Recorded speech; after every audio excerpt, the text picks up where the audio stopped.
Today's story is with this Chassid, Rabbi Yitzchak Horowitz, or known as Itche the Masma. There's an entire book written on him, and I don't think it covers all the stories. He was one of the greatest Chassidim of the previous generation, and arguably, not arguably, but he stands out of Chassidim in all generations. The Friedrich Rebbe wrote on him a title, Tzaddik, and that's a Tzaddik of Tanya. There are many on Itche? Rabbi Itche the Masmed. Yeah, he had Moishe. Moishe was after he passed away, but this was Rabbi Itche when he was alive. When he was alive, it's different, very different. Rabbi Itche the Masmed was a legendary figure even during his lifetime. I'll just tell you of his death. He was burnt alive in Riga, 1941. Or maybe later. The Nazis herded not all the Jews then, but some of them made the rest of the Jews watch the spectacle, and herded them into the big shul. There's actually a picture of that shul. There's a picture of the shul, which you can see it here. And across the page is a Balachaim Altois, who was also burnt alive at the same time. And they say also Reb Cheskel, Reb Fagin. And so just the people were witness to it. Itche got up in the front of the shul and said to everybody that we're going to die al Kiddush Hashem, and we have to die, and the greatest chus and greatest simcha. And he made them all make a bracha, Shechiyonu, Kimonu v'yonu l'zman hazeh.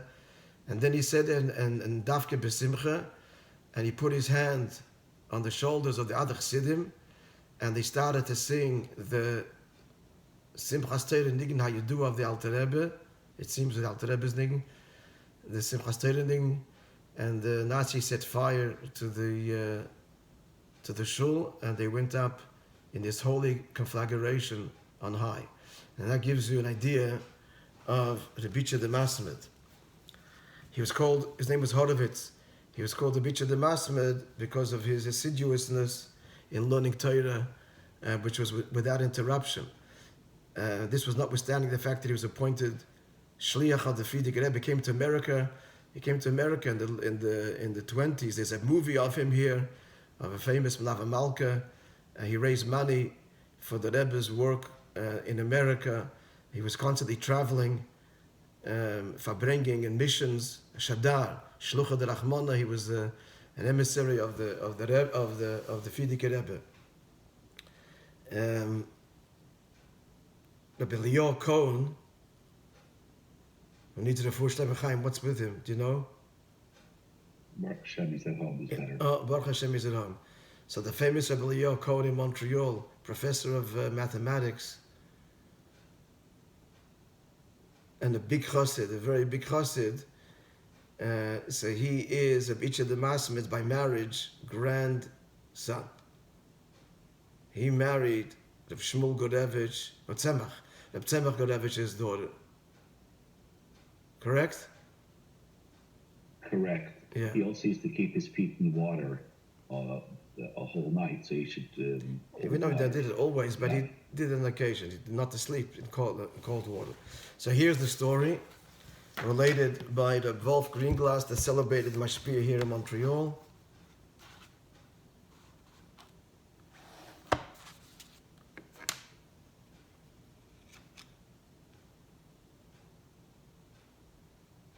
Right, where is it?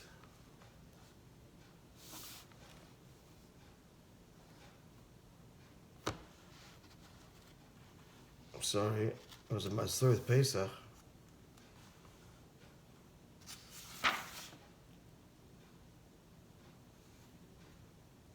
Yeah. Rabbi Itche the Masmed was very particular, very mahadr in all matter of Torah and mitzvahs. I mean, that itself is entire volume, mind-boggling his degree of Hidurim, and especially when it came to Pesach. When it came to Pesach, he used to bring to his house a certain amount of water before Pesach, which only that he used on Pesach. And he boiled the water. The reason why he boiled the water is in case there is the tiniest amount of speck of chametz.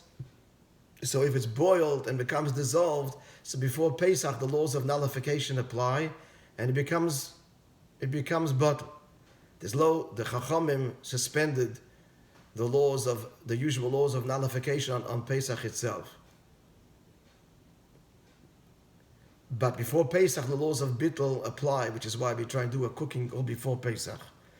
So we're talking about water here that you can see. And obviously it was strained and everything else, but nonetheless he boiled it.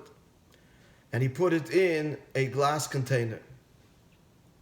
I guess the reason he used glass is glass dafka, and then any other metal, than any other container, because glass is impervious to absorption. So he didn't want to put it in a vessel that itself could have, who knows, absorbed, chametz, even though it would have been new and he would have kashered it. But glass is completely impervious. Yeah, interestingly, the Volf says that he heard this story from Tzemach, his son Tzemach, the father-in-law of Rabbi Cohen, so Refuah Shleima. So as Mama's Divine Providence for telling this story, this should be for Refuah Shleima for Rabbi Cohen. So the story continues that once the glass container cracked. And so they were afraid that there were actually pieces of glass in the water. So it's impossible to drink from the water.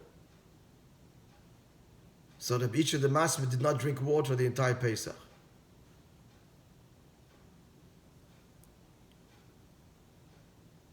He didn't have a drop of water the entire Pesach.